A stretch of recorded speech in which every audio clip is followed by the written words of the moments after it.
Hello, hello, hello, hello. Welcome back to Sunset Radio ASMR. Thank you so much for tuning in. I hope that this video helps you feel calm and relaxed, and that you are able to drift off into sweet, sweet dreams. I'm here today with another board game ASMR because we have lots and they have such gorgeous, beautiful artwork and make such lovely, lovely, lovely sounds. So here we are. Today I have the game Forbidden Island. Adventure if you dare.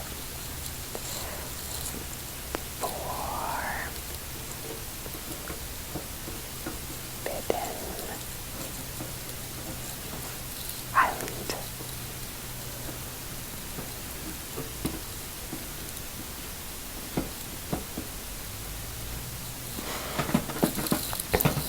This game comes in a tin, which is a little different and unusual from your typical board game, but it works.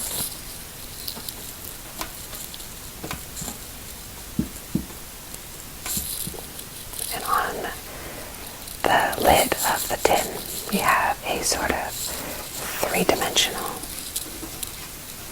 design. We have a sort of post-apocalyptic sunset or sunrise. And I don't know, this bridge down here and this tree house and these palm trees kind of remind me a little bit of a dystopian Never Never Land.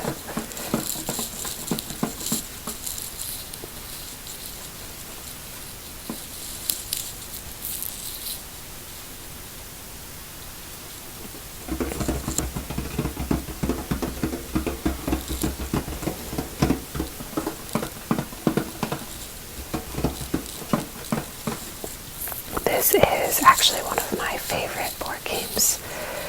It's a cooperative board game, which means that you and your teammates that you are playing with do not play against each other. All of you work together to play against and beat the game. Beat the game.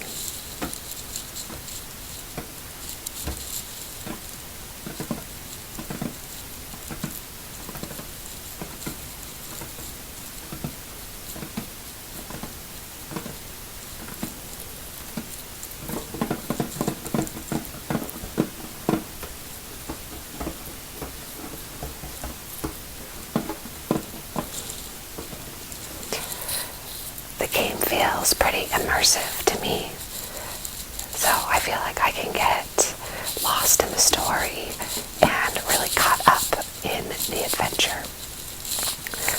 So let's go ahead and take a look inside Forbidden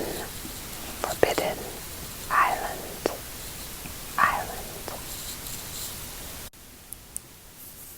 Okay, so inside the box we have several things, but I thought for a minute that this made some interesting and maybe nice sounds, so we'll play with this for a minute.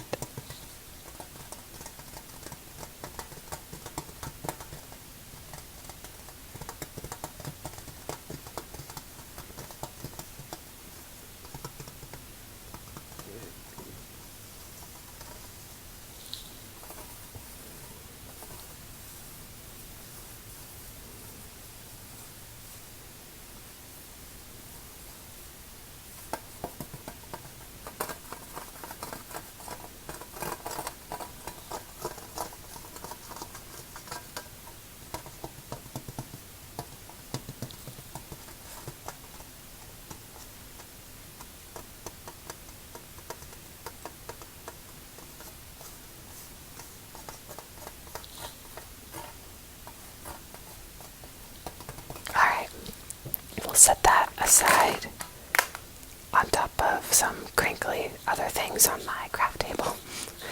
And inside we have the rule book.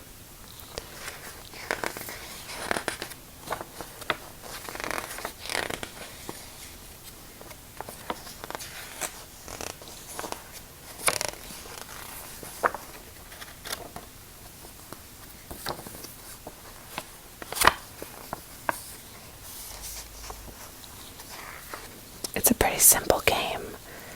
It's sort of like a bridge level game, I guess, between kind of your checkers, Scrabble, Monopoly, and your sort of hardcore board gaming level games.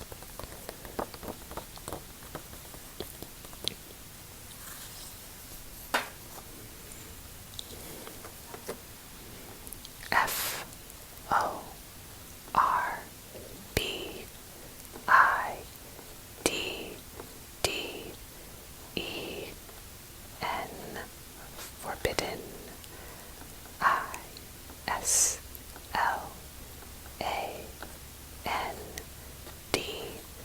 island.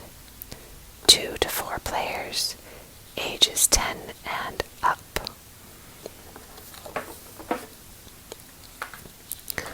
Alright, the first thing we have in here is our kind of, I don't know what you would call it, like your scale of difficulty, I guess. And if you are new to the game, you would start it here at the novice level, and then maybe in another game you could start at normal or even elite, and if you're feeling very brave and very experienced, you would start your water level at legendary. So like I said, this is a cooperative game in which you and your teammates are working to beat the clock, beat the tide, and beat the game. So you are on this sort of creepy, magical, fantastical island, and you are trying to gather the treasures that you need. And escape the island before the island sinks and everybody dies. So the water levels rise throughout the game. So if you start at legendary, you have a lot less time before you reach death and drowning. So that is the scale. We also have our treasure. These are what we are trying to collect. This one does not want to be collected. There we go. So we have fire. We have the goblet. We have the lion. And we have the moon orb.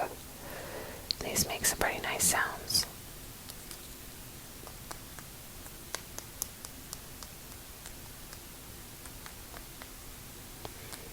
They're just made out of like a plasticky resin type thing.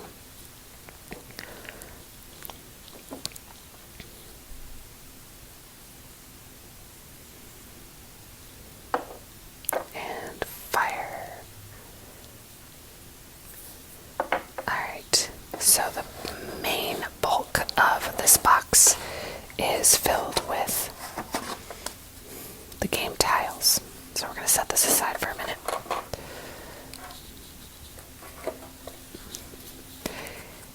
And you see that each card has a regular side and then an underwater side. So you sort of get 2 chances to keep your tiles. And if a tile ends up flipped over like this, then there are cards that you can use to make sure that it gets flipped back over. And also some of the character abilities also allow you to flip cards back over.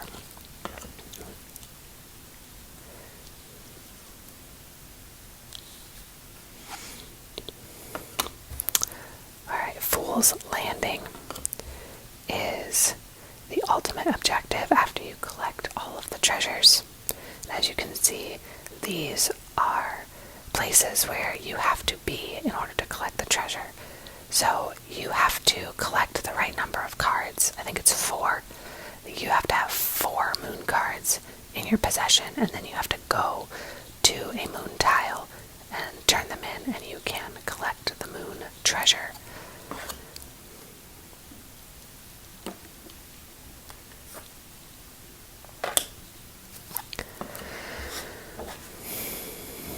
So we have Cave of Shadows, Temple of the Sun, Fool's Landing, Coral Palace, Twilight Hollow, Watch Tower, Silver Gate, Phantom Rock,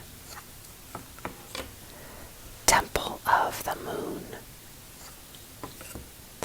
Whispering Garden, the Observatory. Sorry, friends, no room for you in the inn right now.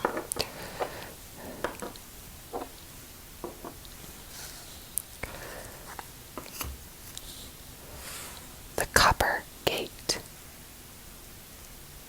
I'm going to probably run out of room in my frame, but that is okay. I am new and I am learning, and we can only go up from here, right?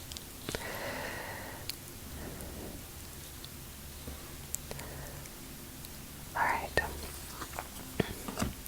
The Bronze Gate. The Gold Gate. Breaker's Bridge. Howling Garden. Ooh, I kind of want to go there. The Misty Marsh. The Crimson Forest. I don't know, that kind of reminds me of Frozen or Avatar or something like that.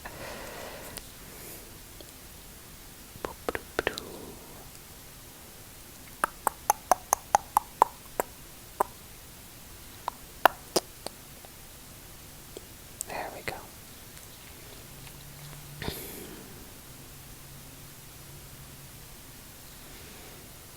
Okay, a few more to go. We have the Tidal Palace, the Iron Gate,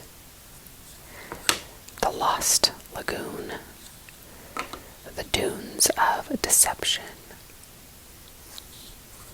the Cave of Embers, and the Cliffs of Abandon. I love the replayability of this game because there are so many combinations of tiles and placements that it's never the same game twice.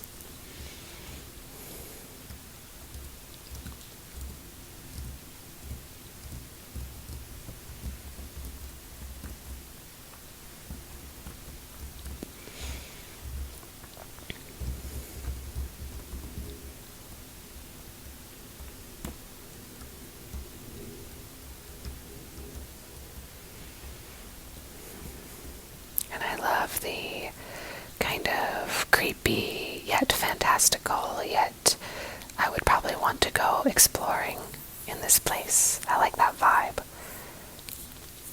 I like the, kind of makes me feel like I can escape a little bit. And the art is so immersive that even though the game is simple, I really can get caught up in it for the time that I am playing. Alright, so we have our different characters, different colors,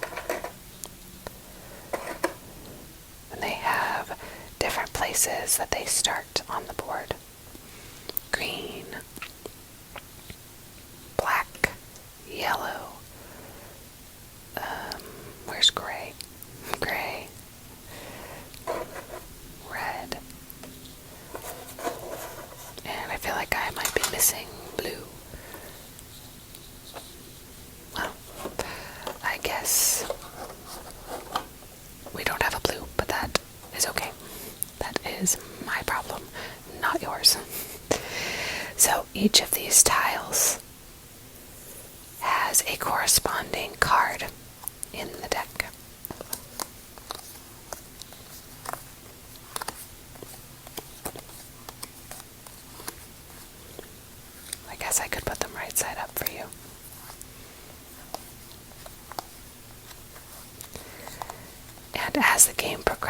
as more and more of these cards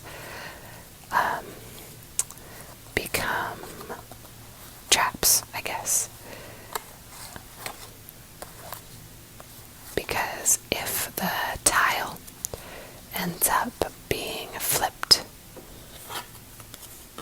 and then if that card is drawn again, then this disappears. And then its corresponding card in the deck is also no longer available for play. And the board gets smaller, and time gets tighter. These are the corresponding treasure cards. Boy, whoever played this last was like super organized. Clearly not me.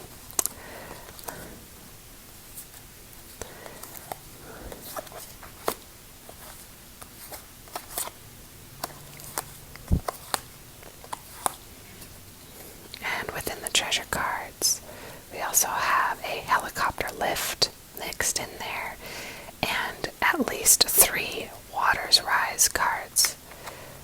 So when the waters rise, we move our water level up 1 tick mark on the counter toward death. And then we shovel the flood discard pile. That would be all of the cards that correspond with the tiles. So we shovel the cards that have been discarded, and then we put them on top, back on top, so that they can be drawn again. And then we discard this card to the treasure discard pile.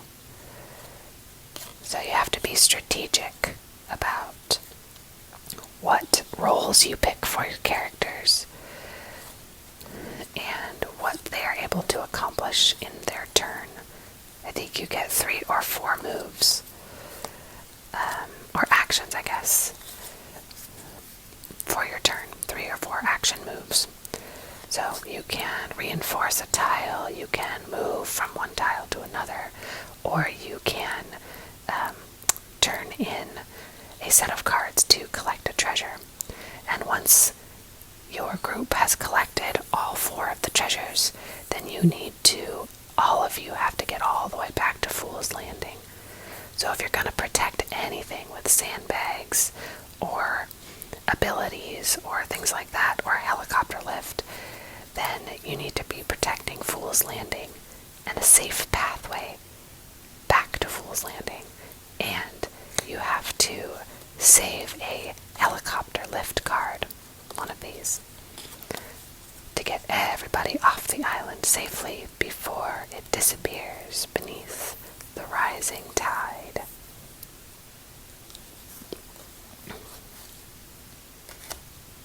So we have a messenger.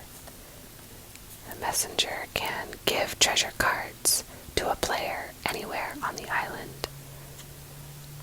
The diver can move through 1 or more flooded and or missing tiles.